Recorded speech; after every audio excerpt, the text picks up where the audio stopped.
What is going on, everyone? Welcome to the show today. We're just going to do a quick check on LinkedIn to make sure everything is working here. And I'm also joined by Jason Price. Let's see if this is up. It looks like, if we're lucky, we'll be live. Cool. It looks like there's 3 people checking out the stream. Welcome.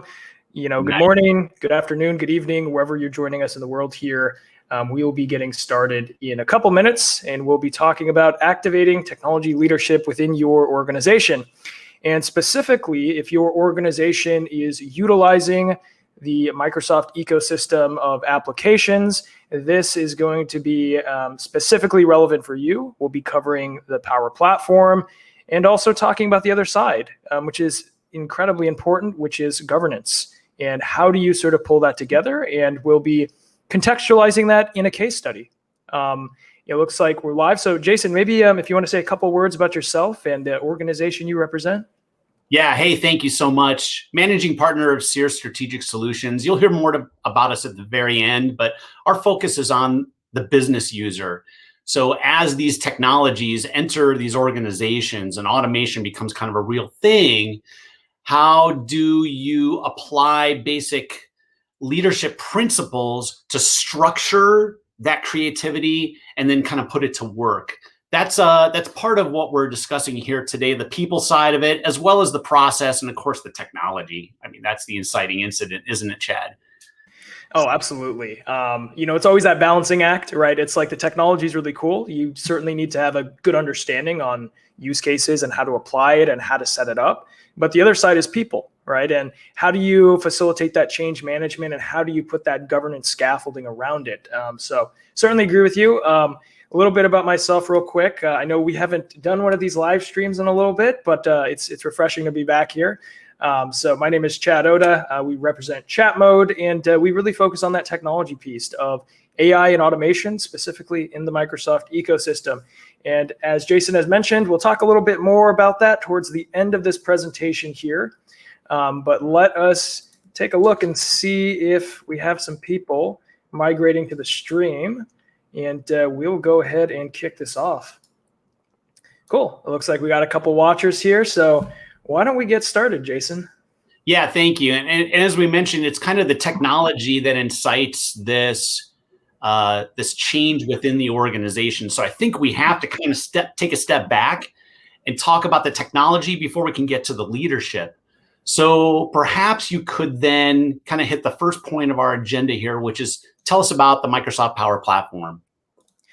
Absolutely. So first and foremost, if you already, let's say, have licenses provisioned, M365 licenses provisioned, maybe E3, maybe E5 when in your organization, the beauty is you likely already have access to some of these very, very powerful low code line of business automation tools, which is really cool. So the first one we're going to talk about real quick here is Power Apps. So essentially, this really gives you the rapid availability to build the UI as well as some of the back-end automation and really create these applications that you could have your employees access, whether it's a web application on a website or a mobile application or even on a tablet. So very, very flexible, allows you to stand up things, for example, like an expense reporting application in about a day or less. So it's really cool that way. I believe the second, yeah. There's tons of use cases that you can apply with Power Apps. So if you have like a problem to solve and you want to go to something that's easy to build to, this is a great one. So you mentioned the expense, but I mean, there's property management, there's suggestion boxes, there's inventory management, event registration. Take your pick. That's all I wanted to add on this one. Oh, absolutely. Yeah, I don't think I gave it as much justice as I should have. You're absolutely right. It's, so I think maybe a way to think about this is like, conventional pathway today to make an application, whether it's a web app, mobile app, you're going to be spending a lot of time in development, right? And that's not only front-end development, but also back-end development. Power Apps really allows you to put those pieces together, right? It allows you to drop in different buttons and make sure those are connected to some automation on the back end. And the beauty of this, as Jason had alluded to here, is that there's a lot of templates. Microsoft has provided already that you can refactor. You could get in there, you could refactor them. You don't necessarily have to be a developer, but if you are, there are still opportunities to sort of extend things with code blocks. So there's a lot of really cool stuff in Power Apps. Damn straight. I think the second one kind of ties really nicely to Power Apps, but this one is the workflows. So your automated kind of connections that take essentially a trigger, an inciting event that then can run a repetitive task for you. So imagine like every time you drop a document into a particular space, it automatically trips off an approval chain and sends an automated email to your manager and your manager's manager and all the way up the chain there. This again is another place where do you want the use case? The use case kind of drives the workflow. So creating tasks when a survey response comes in, or sending a welcome email to somebody who automatically joins a particular group or team, or automated notifications in your favorite chat tool. Microsoft Teams is mine. When somebody publishes an item, a blog article, a tweet, any of that kind of thing. And it's also great at pushing data from one Microsoft tool to another. So it's great for taking stuff as they come into Power Apps to put them off to other Microsoft tools. Absolutely, 100%. Personally, I'm most excited about Power Automate because if we think about maybe Power Apps as like the front end a little bit, Power Automate really allows you to build these automated workflows. And I think Jason was sort of touching on the fact that, traditional ETL pipelines inside of companies, right? So extract, transform, load. And if we think about just any person that uses a spreadsheet, that's what you're doing all day. You're taking data from someplace, you're exporting, you're putting it in the Excel spreadsheet, you're transforming it, perhaps organizing it or using formulas to change the data, and then you're pushing that somewhere else. So if you can imagine Power Automate, you can essentially automate those entire workflows. And the cool part is, from the simplest thing, from some sort of approval process to something as advanced as automating certain emails that hit a shared inbox using an AI model. It's all possible inside of Power Automate. And again, you don't necessarily have to be a developer to get in there and build these things, which is really exciting. I love the idea of getting away from copy paste. Yeah, absolutely. I think it's the bane of most people's of life, right? Seriously, human error everywhere. Yeah, seriously. Well, our third tool is Power BI. So this is, God, it's gorgeous. It creates these really engaging, dynamic dashboards from which you can pull actionable insights. And this too is another low-code function. Analytics, visualizations, charts. You can run queries on it. And this too speaks to use cases in pretty much every department. So sales and opportunity analyses, heat maps of COVID cases by state, by county. You can do production quality reports by date, by location. I mean, you can slice this data any way you want to and look at it in any particular, what's your favorite kind of chart? You want a pie, you want a bar graph. This enables you to really see what the data is doing. And of course, it ties back over to these other tools as well, which is why that arrow kind of runs across the bottom here, right, Chad? Absolutely. I think that's the real power about Power Automate. The Power Platform is the fact that you have, and we'll be talking about the last one here, these 4 very powerful applications from soup to nuts inside your organization, right? You can build these applications. You can build really advanced workflow automation on the back end. You can sort of visualize that data and track it and manage it in Power BI. And the beauty here is the fact that there's all these native connectors that Microsoft provides you with inside this Microsoft ecosystem. So let's say you want to integrate to Dynamics and pull sales data, you can do that. If you want to, push files to SharePoint, you can do that. If you want to, extract emails out of an inbox and run an AI model, you can do that with all of this stuff here. So it's super exciting. Soup to nuts. But I know this last one is your favorite, Chad. This might be my favorite one. Power Virtual Agents. So essentially, chatbots, everyone's been talking about them for some time. I truly believe that, really pragmatic use cases have been able to sort of surface. And, it's been a little bit complex to build these things, right? Now, complexity can be good if you're really looking for a very specific solution that's perhaps more complex. Then I would definitely suggest going with Bot Framework, Microsoft Bot Services, and Microsoft Lewis if you have a more complex use case. But, if you have something just like, knowledge management, you want to surface, existing knowledge bases in your organization, Power Virtual Agents can certainly help you do this. It is, again, a low-code chatbot builder. Really anyone could get in there. There are templates, there's examples, and I think the use case of either notifications or knowledge management can be very, very viable using this platform. And again, I'll note that you can also trigger Power Automate flows too, which is really cool. So if you want to do an approval process and you want to surface that inside of Power Virtual Agents, let's say on Microsoft Teams, you can easily do that. So all of these things sort of work in consort here to really provide a very, very powerful engine inside organizations. Yeah, that integration between them. So you imagine, data capture coming in through either the chatbot virtual agent or coming through Power Apps. And then that triggers a workflow in Power Automate and sends an automated notification to an employee, assigns them a task in Planner or some other tool like Asana. And then as that person works that task, Power BI can surface the volume of all of those tasks and inquiries coming in, can monitor SLAs, track everything, and of course, make it look gorgeous as it does. Absolutely. Super exciting stuff. But on the other side, so we talked about technology here, we sort of, lifted the hood a little bit about what is within the realm of possible in regards to these applications and why you should be excited, especially if you already have these provisions, which you likely do have if you work in an organization that uses Microsoft products. So that's the first step. The second step, I think we'll be jumping to the next slide here, is going to sort of cover governance. How do we get into that?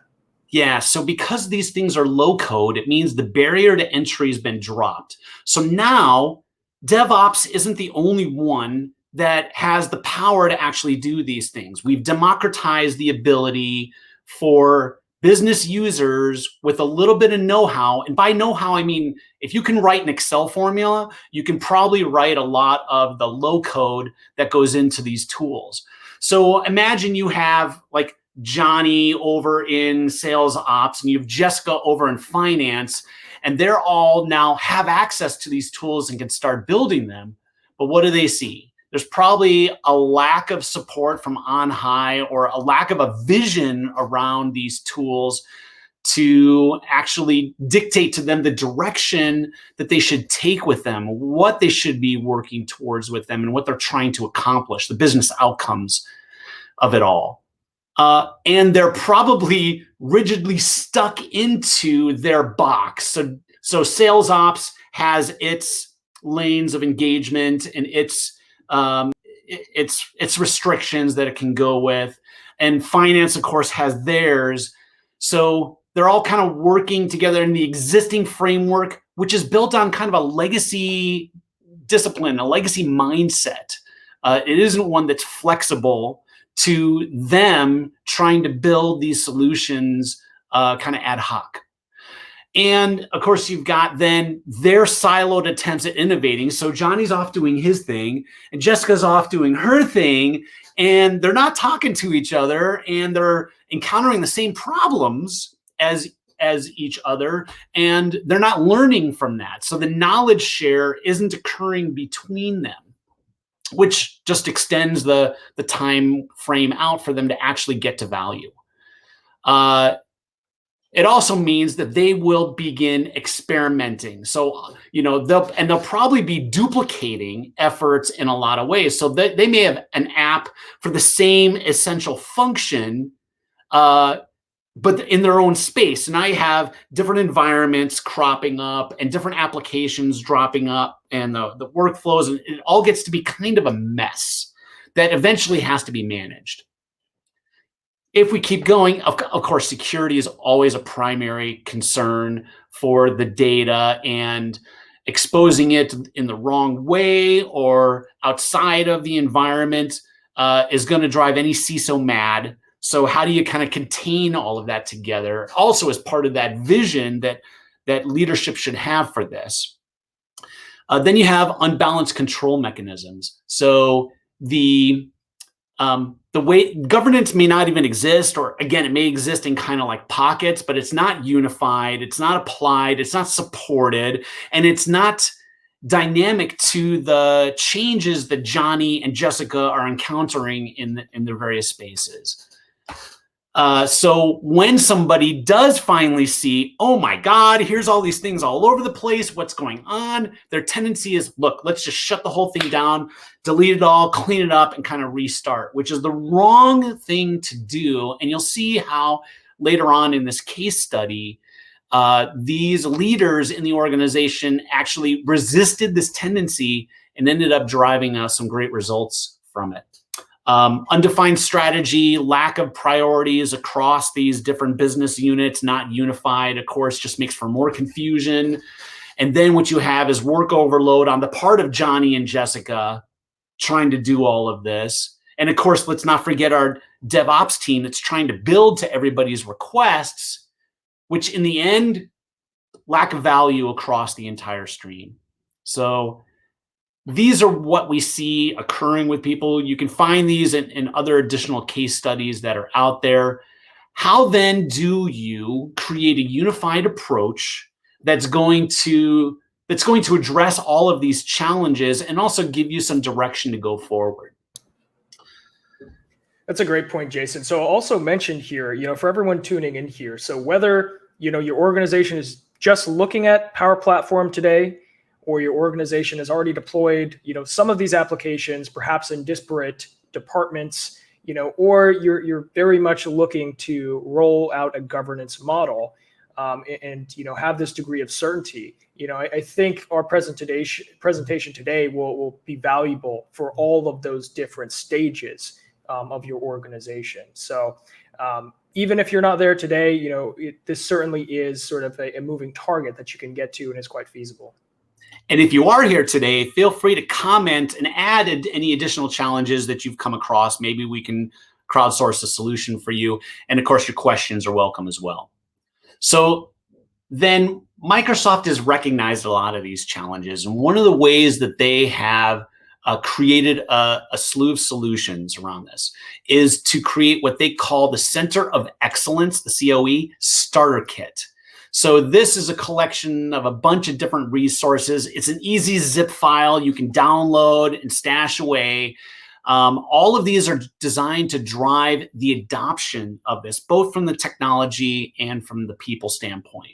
It's chock full of zip files with documentation and guidance and best practices. There's also a slew of templates in there, depending on your approach to the data.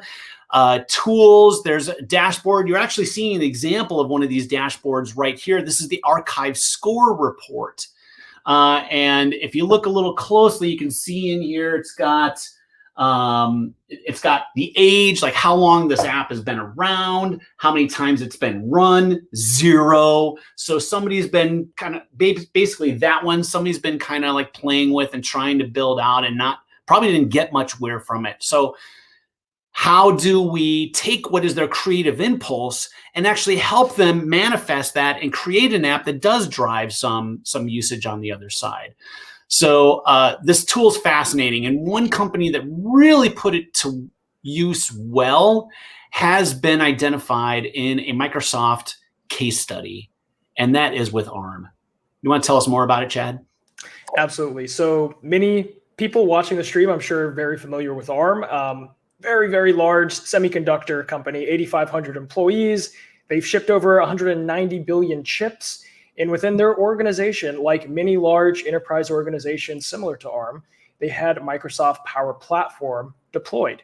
Now, before they really, put in significant governance models, all across the organization, people were building, Power Apps, Power Automate applications, perhaps PVA applications as well. And, there really wasn't a structure or a set of scaffolding to sort of rein that in. So many of the points that I think Jason had pointed out earlier, the challenges, ARM was sort of seeing, in their own organization. But, I think there's sort of a lot of value in the sense that they already had people in the organization trying these things out, building some things, finding some value, so I think that's a first good step. But I think Jason's going to kick us off with some of the methodologies around, how do you sort of rein that in, and monitor that and sort of build something that's going to be very specific so people sort of know how to operate inside this environment. And I think what was key to getting them out of the wild, wild west was two things. One, it was the leadership of the administrators. And two, it was the leveraging of that COE Starter Kit. So, absolutely. Yeah. So already we can see the value of leadership to this, because Gary Pope came to the organization. He had a background in Dynamics 365, and he met up with Bill Young, who had a lot of experience in Microsoft 365 and SharePoint. And they came to this and they saw the problem. Here we go. What are we going to do with this? And they ran that archive score report. And the reason I had it on the slide previously is so you can see that they look at this, but they didn't look at it from the perspective of, oh my God, let's scorch the earth, clean it out, and then start again. All these dead apps and databases and workflows. Instead, let's use this information productively, proactively, to build a center of excellence. So there's a bunch of different app makers that are out there. How do we activate them and utilize them in this center? So that came to the COE model. You can see it represented here. It's a lot of people and process. Look at the side on the right, the lavender. That's really the business users who up till now were out there doing their damnedest to try and fulfill the use cases and fix these problems within their business units. And over on the left side, the purple, here comes the admins. And so they started to kind of give some structure to this. So first and foremost, you've got their guidance. They started actively monitoring the environment. How many apps do we have? Who's doing what? And they reached out to every one of these app makers, and it just started with a phone call. How is it going? What were the challenges you were coming up with? What were the pain points you were originally trying to solve in the first place that led you to building this? And initially, I think it had been sometimes for a lot of these apps that people had forgotten what their original use case was, or like, why was I trying to do this? But after a discussion, they realized that, oh, you know what? I think I now remember this is what I was trying to do. This is why I want to do it. And oh, I'm so glad you guys are here. Can you help me? So Pope and Young, in doing this, started to engage these app makers and see that there was still an inherent desire to succeed with that. And so that was what they used. They said, we're going to kind of reel that in and utilize that, and started to build a community around it. So they, of course, were respecting tenant hygiene. At the end of this, let's get to some decisions about what we can take out and ensure that we have a healthy life cycle for all of these apps, all of these tools. Meanwhile, the users on the other side, they started creating an activity. So Pope and Young created a Microsoft Teams space, and this is where the community came together and started collaborating. And Young, he built a SharePoint site to this, where now all of a sudden they can start storing documents and training and knowledge and starting to manage the knowledge that was coming out for them. So taking intrinsic information, putting it down into extrinsic documentation, and then being able to share it out. And then they also started coaching their people through this. And that coaching took a lot of different forms. There were articles they were writing on a blog. There were announcements they were making in the Microsoft Teams channel about here's the new flavor of the month that Microsoft is pushing out. Here are the tips of the day. Here are some success stories that others of you have had. And it started to kind of take off on a life of its own. So they started building out more of these resources. In fact, they would get emails. I love this fact. They would get an email from one of these users, and instead of just replying back to them, they'd say, actually, we're not going to answer your question here. Would you please go back and ask that of the group inside the team, so that everybody in the channel then could see the question and could actually respond and might even have an answer for it. So instead of Pope and Young becoming the end-all be-all of this, they started to activate subject matter experts within that community, and they would mention them, and you get these dialogues going back and forth, which then started to build more and more trust in people, trust in themselves, trust in the technology, and I think trust in the community. There was one comment in this case study of somebody said, I didn't know if I was going to be able to pull this off, but you guys believed in me. So I began to believe in myself, and look what we did. Absolutely. Just wanted to touch on some of the things in the case study too, because, I found this case study incredible as well, because, I think traditionally, the admins may have a knee-jerk reaction. After they take a look at the analytics, they get some situational awareness. And that analytics board, by the way, is super useful, because if you sort of look at the information it provides you, it gives you a score on the likelihood you would want to archive said flow or said Power App based upon, when was the last time it was run? When was the last time it was modified, right? So, first and foremost, that Power BI dashboard is giving you situational awareness. You're starting with data to make, a decision, right? And then the knee-jerk reaction traditionally would be like, let's just go out there and delete all these flows, right? But I think the thing that Jason was pointing out here is that, if they just went and did that and sent out a stern email, it would be kind of difficult to facilitate, that sense of community, that sense of empowerment. And then through that, in addition to the articles and the knowledge bases, they were also facilitating master classes. Because I think there was actually a case in here where there was someone that was part of ARM's, I believe it was like physical health, right? So someone that was sort of on the side of, training people so they can be sort of healthy. And he was trying to figure out, how do I make a booking application? And through those master classes, someone that traditionally might not have touched technology in any way, shape, or form had built out this scheduling application because of the resources that were made available, and because that team had reached out and sort of said, hey, what are you trying to do here? It looks like you were building something a couple months back, and it sort of reignited that, sort of advocacy internally. It's a hard word, but yeah, no, absolutely. I think, to Jason's point, you really need this 360 degrees of, both the monitoring, tenant hygiene,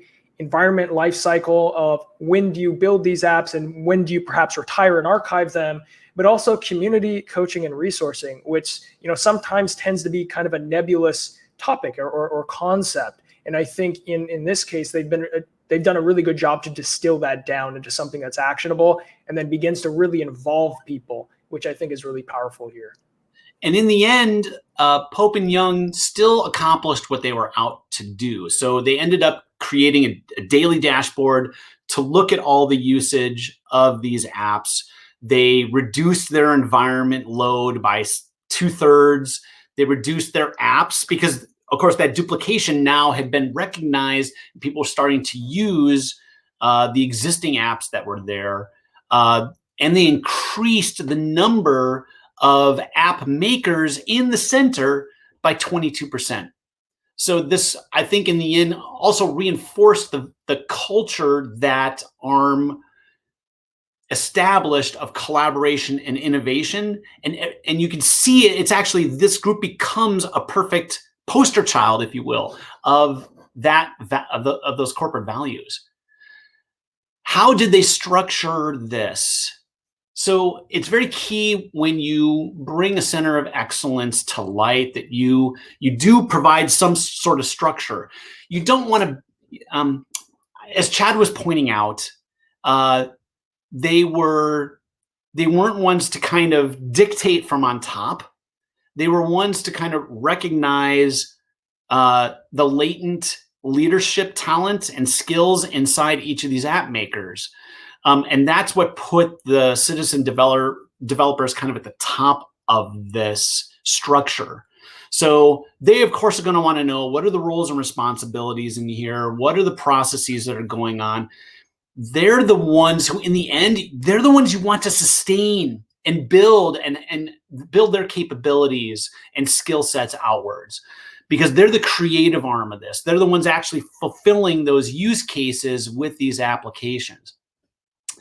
But you also want to provide a support layer, and that's where the subject matter experts or your champions kind of come in. So they're the nurturing role, they're supporting, and you see, what you see is kind of citizens evolving into champions, because they finally get that trust of their knowledge and skill set, that then they can be support mechanisms for the other developers within the team. And then at the bottom, and I put them at the bottom, are your admins, your leadership. Why? Because they're the ones really underpinning all of this. Here are your standards. Here's our processes. Here's our governance in motion, and what we want, our strategy to accomplish all of this. But they're not dictating. The citizen developers, in the end, are the ones who kind of drive this. So enabling all of them, a key principle in this is trial and error. So get started, kind of build and learn and evolve along the way by learning your mistakes and sharing those now, so that Johnny over in sales operations, Jessica, like they can learn from each other's mistakes and speed to delivery.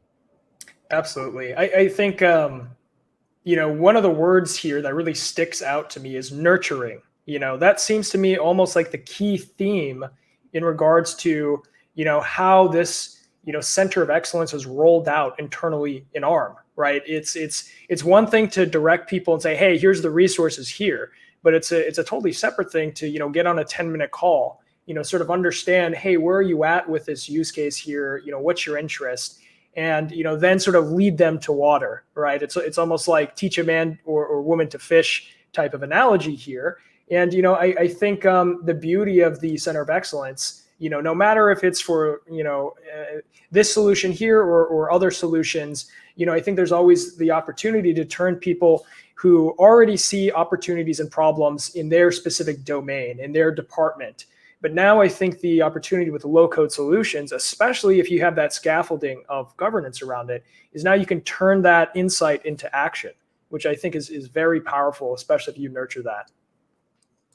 I agree. I think nurturing is the true definition of leadership. You're nurturing your people to allow them to accomplish more, which then, by virtue, you look like you're accomplishing more in your sphere of responsibility with them. So I like the idea of it being inverted here. Plenty of conclusions we can draw then from this case study. Chad, what do you think?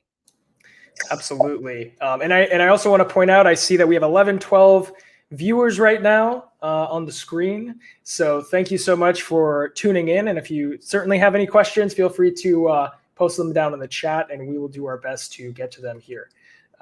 So why don't you push the forward button on conclusions? We'll get to the first one here. So, I think this one here is, pretty common no matter what you're doing, right? Especially with technology, it's always really understanding fundamentally, what is that underlying pain point? What is that use case? How are you sort of putting a scope around that? And most importantly, at a higher level, where are you driving to? Where are you going? What's your vision? So I think first and foremost, what we see with the ARM use case is that when they had kicked this off, they sort of saw where they wanted to go. They wanted to empower their organization. They wanted to make things easier, not more difficult. And, they sort of went through all those individual pain points, right? And through community, through, tenant hygiene, through using the dashboard, they were ultimately able to be successful, in that pursuit. Similarly, the core thing, that I think we were just talking about here is the function of nurturing, right? And it's getting on those 10-minute or 30-minute calls, and instead of just sending an email that says, hey, we will issue an archive of your flow in the next 15 days. I think it's certainly worth talking to individuals. Number one, I think to empower them. Number two, to understand what use case they have, because perhaps that use case you learn, you might have been talking to another department. As the administrator, you might have been talking to another department and say, hey, this use case is similar to that one. It might be easier to sort of transpose what they did here over there. So there's just huge potential here to really drive the COE.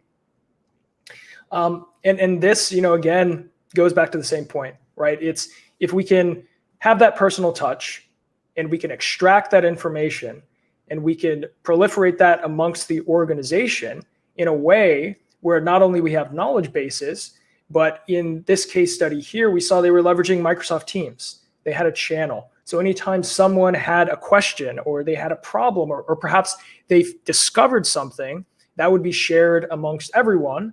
And then also the subject matter experts that are slowly, building that confidence, they'll begin to actually, interact as well and really feel that they're building a sense of community there. And finally, most important thing, I think, in really anyone's line of work, but specifically within the Power Platform ecosystem, there's always new features being deployed. There's always new things that we can learn about how to properly use these different tools. So whether that is articles or knowledge bases that you're putting in SharePoint and Teams, or conducting master classes to just show people, here's a demonstration of what we can do in Power Automate that maybe you hadn't seen or heard about before. Because there's some really, really cool stuff that you can do, within this platform, especially when you start to integrate artificial intelligence into it. So, definitely feed and definitely, facilitate and train and teach your citizen developers. I think that's so key here. It's all personal trust. So recognizing what happens in a person, trust doesn't happen overnight. It's built over time. So it's kind of a crawl, walk, run scenario. Like somebody's going to try and experiment with something, and they may fall over. I mean, remember when you rode a bike? It took you forever, but mom was there, dad was there, they helped you out, and they didn't ride the bike for you. They didn't like hold the handlebars on, after a certain point. So that's key here, to letting people find the excellence within them, slowly have them develop the trust in themselves, in the technology, in the group. The group is there to help me. So it makes for that ecosystem in which experimentation is rewarded and innovation then is the end output. And people are confident in their abilities to continue to innovate, which drives further development across the board. Absolutely. So, I think we're coming to the end of our LinkedIn Live here, but, really, if your organization is at any stage of that process, right? Maybe you just have, a couple licenses you just provisioned. Maybe you're an organization that has been utilizing Power Platform for some time now, and you're looking to figure out how to optimize that. Or maybe you're a very mature organization that maybe you've started to build out a governance model, but you're looking for a little bit more direction. So really any place along that, sort of timeline there, ChatMode as well as Seer, we work with organizations, both mid-market and enterprise, to both help you build that strategy and also to actually deliver the solutions. Some of the solutions can get quite complex, but we've worked with a number of clients to integrate just standard workflow automation as well as integrating AI. So if you have any interest whatsoever, I definitely encourage you to reach out on our Calendly link here. I believe it's also on my LinkedIn page, and schedule some time, and we would love to talk to you. I think the greatest value of all of this is the excitement that's generated from groups that get into these centers. Is now all of a sudden, look at all the cool things that are happening. And that spurs additional waves of innovation throughout the organization and can really build a culture. So that's the kind of excitement that Chad and I love to see and love to work with and love to help build, honestly, is the capabilities of leadership inherent in everybody. So absolutely. And also mention, to Jason's point here, I think there's quite a lot of excitement today around the Power Platform. And, it's something that's a bit new, right, in regards to, some organizations and even people inside the Microsoft ecosystem. But I would definitely encourage, anyone that's watching this to certainly dig into this a little bit, because there's really a very large opportunity here for your organization to really drive digital transformation. And I know that word sometimes, has lost some of its value, but the way that we like to think about it is ultimately, we take customer experience and employee experience, and we're trying to drive some sort of value from that. And we truly believe these tools can enable that impact. Amen, brother. Yeah, I'm here too all day. So, it looks like we're at the end of our LinkedIn Live session. So, appreciate everyone for tuning in. Certainly feel free to reach out to us, and we will be definitely back with another LinkedIn Live here, perhaps within a week or two. So certainly stay tuned, and we will see you all on the next one. Cheers. Take care, everyone. Bye.